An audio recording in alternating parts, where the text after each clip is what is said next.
Hello students, 12th bio की class में आपका स्वागत है। लास्ट वीडियो में हमने मेल गेमेटोफाइट की स्ट्रक्चर का कंप्लीट स्टडी कर ली थी। यानी हमने देखा था कि स्टेमन की स्ट्रक्चर कैसी होती है, माइक्रोस्पोरेंजियम कैसे बनता है, माइक्रोस्पोरोजेनेसिस की घटना कैसे होती है, फिर मेल गेमेटोफाइट का डेवलपमेंट कैसे होता है। ये सारी जानकारी हमने प्राप्त कर ली थी। आज के वीडियो में हम देखेंगे structure and development of female gametophyte, यानी मादा युग्मकों की संरचना एवं विकास कैसे होता है। जैसे कि आपको पता है कि पुष्प की जब संरचना हम पढ़ रहे थे तब हमने बात की थी कि पुष्प के 4 चक्कर होते हैं, जिसमें 2 आवश्यक होते हैं और 2 सहायक होते हैं। बाह्य जो सहायक चक्र जो होते हैं उसमें 2 चक्र, एक तो बाह्य दलपुंज कैलिक्स और एक दलपुंज कोरोला होता है, और जो आवश्यक चक्र होते हैं एक तो पुमंग होता है और एक जायांग होता है। पुमंग यानी एंड्रोस्टेम के बारे में हमने बात कर ली थी, पूरी स्टडी हम कर चुके हैं। अब बात करते हैं हम जायांग या गायनोइशियम की।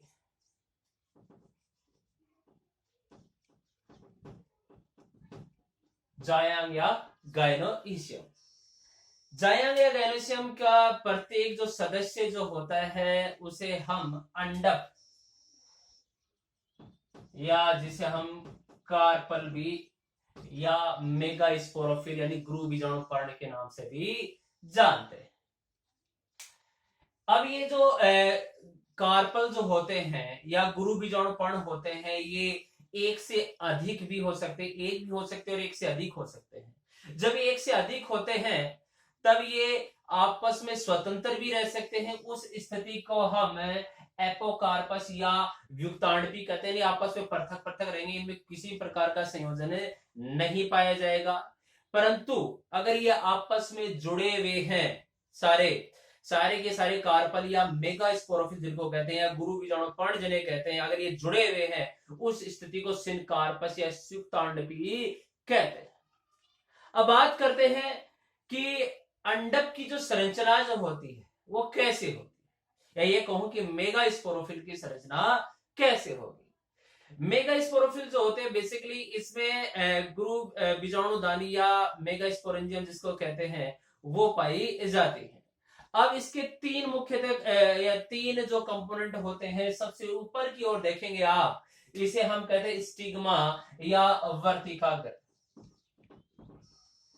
जो भिन्न भिन्न आकार की हो सकती है। रोमिल हो सकती है, चिकचिकी हो सकती है, जीव्याकार हो सकती है, अलग अलग प्रकार की हो सकती है। वर्तिकाग्री है जहां पर परागण की क्रिया के दौरान यानी पोलिनेशन के दौरान पोलन ग्रेन्स आते हैं और जर्मिनेट होते हैं और पोलन ट्यूब का फॉर्मेशन करते हैं। यानी पोलन पिस्टिल इंटरेक्शन जो होता है सबसे पहले वो वर्तिकाग्र यानी स्टिग्मा पर ही होता है। दूसरा इसका जो भाग होता है लंबी नलिकाकार जो संरचना होती है, जो स्टाइल होती है, ये जो पराग नलिका जो पोलन ट्यूब बनती है उसको पथ प्रदान करती है। नीचे की ओर आप देखेंगे एक फूली हुई संरचना जो थैलेमस पे लगी हुई है, जिसे हम अंडाशय या ओवरी कहते हैं, जो आफ्टर फर्टिलाइजेशन फ्रूट में चेंज हो जाती है। यानी इसी से ही बाद में या ये कहूं कि एक पूर्ण परिपक्व अंडाशय ही फल होता है, जिसे सत्य फल या ट्रू फ्रूट भी कहा जाता है। अब बात जब आती है कि इसमें एक से अधिक बीजांड पाए जाते हैं, बीजांड या ओव्यूल, या इसका एक दूसरा नाम भी जिसे हम मेगा स्पोरेंजियम भी कह सकते हैं।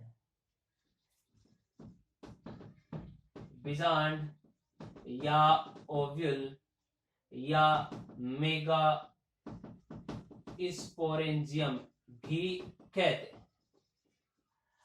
आगे बढ़े, इसमें ये जो बीजांड है आफ्टर फर्टिलाइजेशन इन्हीं से ही सीड्स का फॉर्मेशन होता है। अब बात जब आती है, ये जो बीजांड जो होते हैं अंडाशय की भित्ति से जुड़े रहते हैं या जहां पे लगे रहते हैं उसे बीजांडासन या प्लेसेंटा कहा जाता है। और ये बीजांडासन से जिस वृत्तनुमा संरचना से जुड़े रहते हैं उसे बीजांड वृत्त या फिनिकल या फिनिकुलस भी उसे कहा जाता है, उससे जुड़े रहते हैं। और जहां पर बीजांड वृत्त और इसकी मुख्य बॉडी जो आपस में मिलती है उस स्थान को हाइलम कहते हैं। क्योंकि अभी जो नेक्स्ट टॉपिक पढ़ेंगे स्ट्रक्चर ऑफ ओव्यूल, उसमें इसके बारे में विस्तार पूर्वक हम अध्ययन करेंगे। तो कहने का मतलब कि जो मादा जननांग जो होते हैं उसमें का नाम जायांग होता है, जिसका एकल सदस्य अंडक या कार्पल या मेगा स्पोरोफिल होता है, जिसके 3 कंपोनेंट होते हैं, स्टिग्मा या वर्तिकाग्र, दूसरी वृत्तिका या स्टाइल, और एक फुली संरचना जिसे हम कहते हैं अंडाशय, जिसमें बीजांड पाए जाते हैं। तो सबसे पहले जब हम बात करें सबसे पहले बीजांड की संरचना की बात करेंगे, तो बीजांड की जो संरचना आप सामने देख रहे हैं, स्ट्रक्चर ऑफ ओव्यूल जब देखेंगे तो आपको इस प्रकार की संरचना देखने को मिलेगी। तो बीजांड जो होता है उसमें आप देखेंगे कि इसका मुख्य जो भाग जो होता है ये मर्दूत की कोशिका यानी पेरेनकाइमल सेल से बना होता है, जिसे हम न्यूसेलस या बीजांड काय के नाम से जानते हैं। यानी ये वाला जो पोर्शन आपको नजर आ रहा है यहां पर, जिसे न्यूसेलस या बीजांड काय कहते हैं। ये बीजांड काय जो होता है ऊपर की ओर देखें, आपको यहाँ पे इसको घेरे हुए का आवरण पाया जाता है, जिसे अध्यावरण या इंट्यूगमेंट कहते हैं,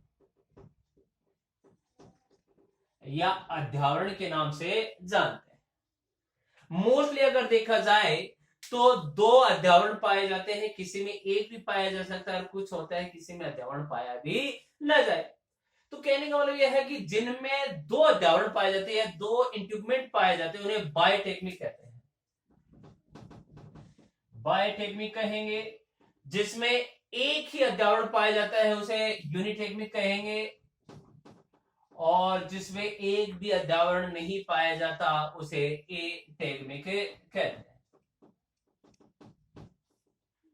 अब बात आती है आगे की, बात बढ़ती है इसमें कि इसका जो शीर्षस्थ भाग जो होता है, यहाँ पर किसी भी प्रकार का अध्यावरण नहीं पाया जाता है। उस भाग को जहां पर अध्यावरण नहीं पाया जाता, इंट्यूगमेंट नहीं पाया जाता, उस भाग को हम बीजांड द्वार या माइक्रोपाइल कहते हैं। यानी ये वाला जो पोर्शन आपको नजर आ रहा है यहाँ पर किसी प्रकार का अध्यावरण नहीं है, इसे माइक्रोपाइल या बीजांड द्वार के नाम से जानते हैं, जहां से प्राग नली का मोस्टली अगर देखा जाए तो पोरोगेमी जिसको कहते हैं उसी के द्वारा, यानी पराग नली इसी के माध्यम से प्रवेश करती है। फिर आगे बढ़ते हैं इसमें, जहां पर इसकी मुख्य जो संरचना जुड़ी रहती है बीजांड वृंत के द्वारा, उसे हाइलम कहते हैं। इसके विपरीत वाला भाग जो होता है केलेजा या निभाग जिसे हम कहते हैं वो है। उसके बाद में अगर हम देखें तो इसके मध्य में जो है मादा युग्मकोद्भिद या भ्रूणकोश पाया जाता है। भ्रूणकोश जो होता है 7 कोशिकीय और 8 केंद्रीय की संरचना मानी गई है। इसमें आप देखेंगे कि बीजांड द्वार की ओर 3 कोशिकाओं का समूह पाया जाता है, जिसे एग अपार्टस या अंड समुच्चय कहते हैं, जिसमें 2 सहायक कोशिकाएं होती है और एक अंड कोशिका होती है। इसके जस्ट अपोजिट यानी केलेजा की तरफ अगर देखें तो 3 कोशिकाएं पाई जाएंगी, जिसे एंटीपोडल सेल या प्रतिव्यासांत कोशिकाएं कहते हैं, और बीच सेंटर में जो होते हैं पोलर न्यूक्लियर पाए जाते, 2 एगुण केंद्र पाए जाते हैं, जिनके संयुग्मन से एक द्वितीय केंद्र का निर्माण हो जाता है, यानी सेकेंडरी न्यूक्लियस है उसका निर्माण हो जाता है। तो कहने का मतलब इस प्रकार की ये संपूर्ण संरचना जो होती है वो बीजांड की होती है। Thank you.